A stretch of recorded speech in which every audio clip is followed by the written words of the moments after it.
Rito. May tumutulo dun sa bubong ng Planeta Astrodome. Pero okay na, may pinadala na tayo sa taas at pinapasok natin yung daliri niya doon. Hindi, okay na. Using the newest in technological advances, naayos na, nagpadala tayo ng balde. Yo, hindi lang balde. Cooler ang nilagay eh. Sabi nga natin, para-paraan lang yan eh. Purefoods on top by 4. We're in the second quarter. 9:57 remaining in this period. Kirby's open.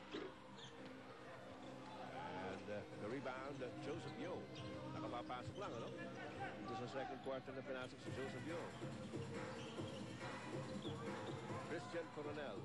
That pass, Peter June Simon on his way to a fast break is fouled by Christian Coronel.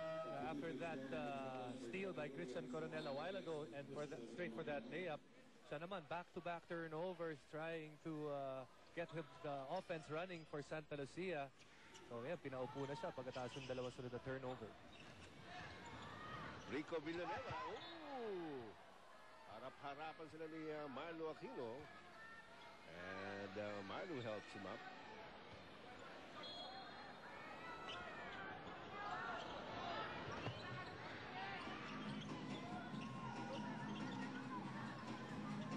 J. Simon against Joseph Yo. Di makatira. Here's Rico Villanueva.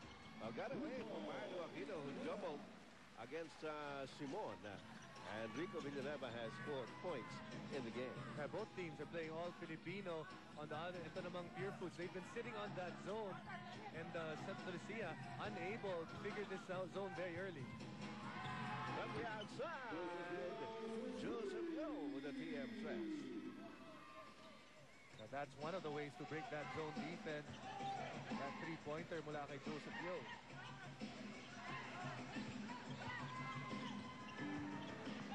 Nagpapihit ni Kirby. Malakas lang yung tira.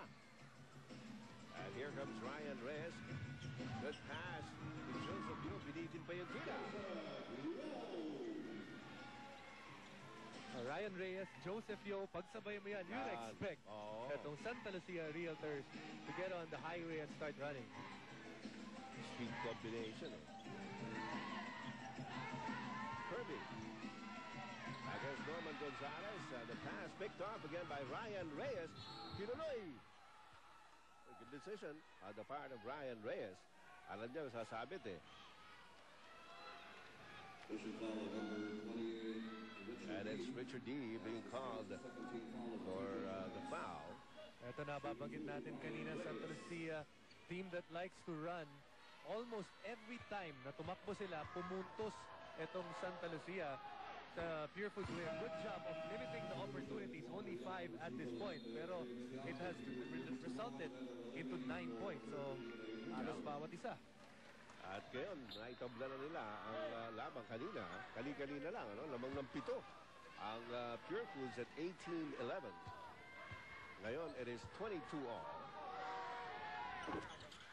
And Santa Lucia takes the lead at 23-22. Ralibi against Marlo. Iba rin talaga ang depensa ni Marlo, no? And on the offensive side, the 5. Multiple lumusot eh. Norman Gonzalez. And iba yung depensa at saka meron ring halong experience si Marlo Aquino, pero nahuli ng mga referee yung ginawa ni Marlo. He's gonna be called for his first foul. Well, referee Trongel Dama was right at that angle. Nakitong-kita niya eh. Yung foul ni Marlo. Baka kasi makalusot eh. Oo naman. Yung mga baka sakaling ganun tatanggalin sa katawan niya. Roger Yap.